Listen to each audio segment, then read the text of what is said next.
अस्सलाम वालेकुम नाज़रीन, आप देख रहे हैं ज़िशान सैयद यूट्यूब चैनल। नाज़रीन, आज 3 चीज़ों पर बात करेंगे।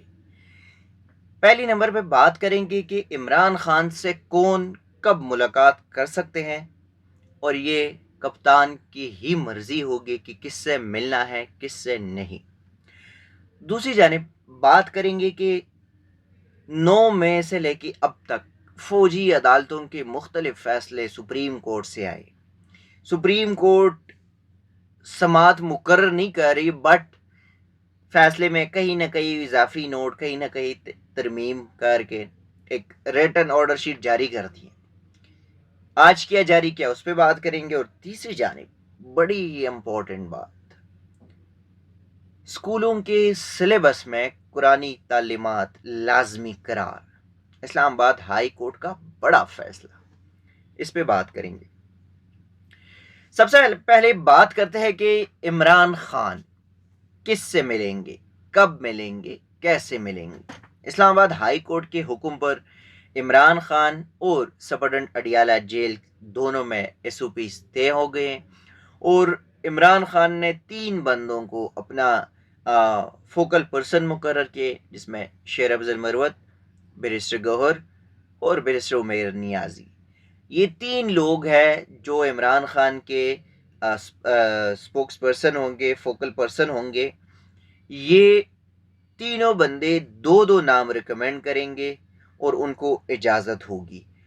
अब ये हफ्ते में 2 मुलाकातें होगी, ऐसा नहीं होगा कि रोज़ रोज़ मुलाकातें होगी, नहीं, 2 मुलाकातें होगी। मंगल के रोज़ कप्तान से उसकी फैमिली की मुलाकात होगी, यानी कि उनकी बहनें होते हैं, वही मुलाकात करते, बाकी इनकी मिसेस खुद जेल में है, तो एक उनकी फैमिली की मुलाकात होगी। दूसरा, जुमेरात वाले दिन वकला और पार्टी क़यादत से मुलाकात होगी, और ये जो भी बंदा होगा जिसको खान अप्रूव करेगा, जो नाम अप्रूव करेगा, उनकी मुलाकात हो सकेगी।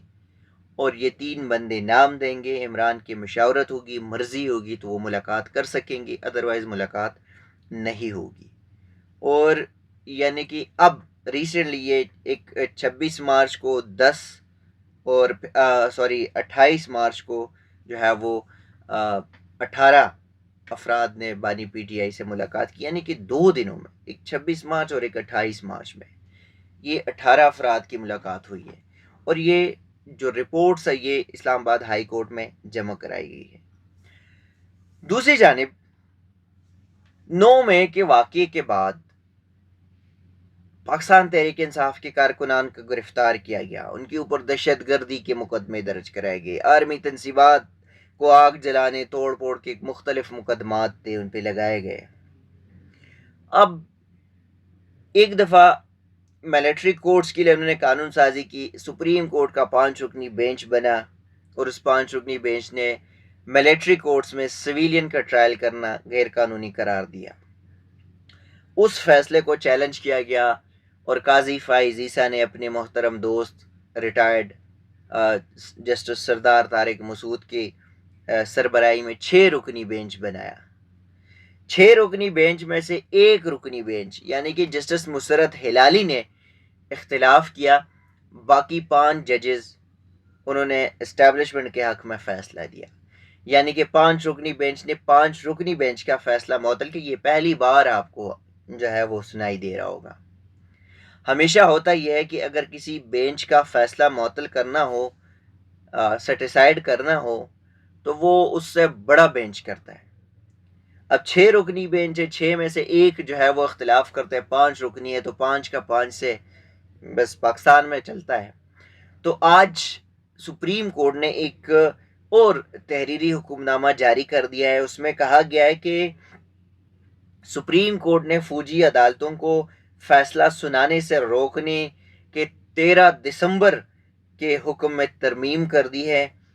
दौरान समाअत अटारनी जनरल ने अदालत को बताया था कि फौजी अदालतों में 105 मुकदमात ज़ेर समाअत है, 15 से 20 अफराद ऐसे हैं जिनकी बरीयत हो सकती है, और ये भी कहा गया कि अटारनी जनरल के मुताबिक कुछ मुकदमात में कम सज़ा है।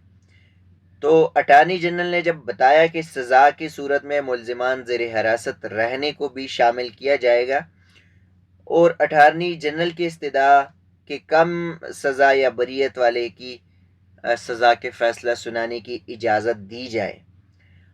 اب یہ بھی کہتے ہیں کہ کسی بھی فریق کے وکیل نے حکم امتناع میں اٹارنی جنرل کی استدعا کی حد کی ترمیم کی مخالفت نہیں کی. یعنی کہ جس کے خلاف فیصلہ کون کرے گا اب، اور وہ نگران سیٹ اپ تھا، اب جو ہے وہ صوبائی حکومت خیبر پختونخوا کی حکومت نے اپنی اپیل واپس لے لی. باقی وہی اپیلیں ہیں جو چل رہی ہے سپریم کورٹ میں. تو سپریم کورٹ یہ کہہ رہی ہے کہ جب کسی نے مخالفت نہیں کی تو فوجی عدالتیں بریت اور کم سزا والے مقدمات کے فیصلے سنا سکتی ہے. عدالتی حکم میں ترمیم سے ملزمان فریقین کے حقوق متاثر نہیں ہوں گے. اور یہ بھی کہا ہے کہ attorney general next date of hearing سے پہلے جن افراد کو رہا کیا گیا یا جن کو کم سزائی سنائی دی وہ رپورٹس عدالت کے سامنے پیش کرے. تیسرا بڑا امپورٹنٹ جو میٹر ہے وہ یہ ہے کہ ہم اسلامی جمہوریہ پاکستان میں تو رہتے ہیں لیکن یہاں پہ جو کچھ ہوتا ہے صرف نام کا اسلام ہوتا ہے، باقی پریکٹیکلٹی میں کچھ نہیں ہے.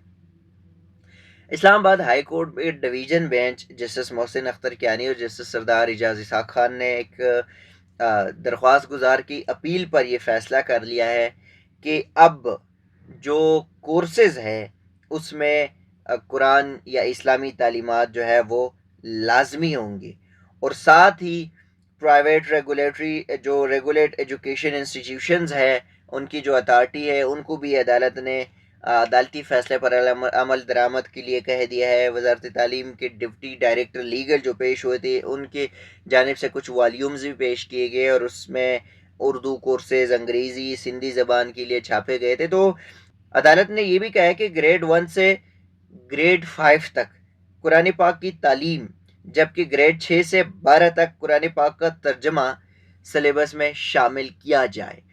یہ بہترین فیصلہ ہے بحیثیت مسلمان، اسلامی ملک. قرآن کا ترجمہ، قرآن کا حفظ، یہ سارا کچھ ہم پہ فرض ہونا چاہیے. بٹ بدقسمتی یہ ہے کہ سلیبس میں کچھ چیزیں ہیں اور ہمارے پاس ہمیں پڑھایا نہیں جا رہا. تو یہ آج کی کچھ چیزیں تھیں، آج کی کچھ 3 امپورٹنٹ چھوٹے بٹ امپورٹنٹ میٹرز تھے جو آپ کے ساتھ شیئر کیے. ناظرین اب تک کے لیے اتنا ہی. اسی قسم کی چیزیں آپ کے ساتھ شیئر کرتے رہیں گے. تب تک کے لیے دیجیے گا اجازت. اللہ حافظ.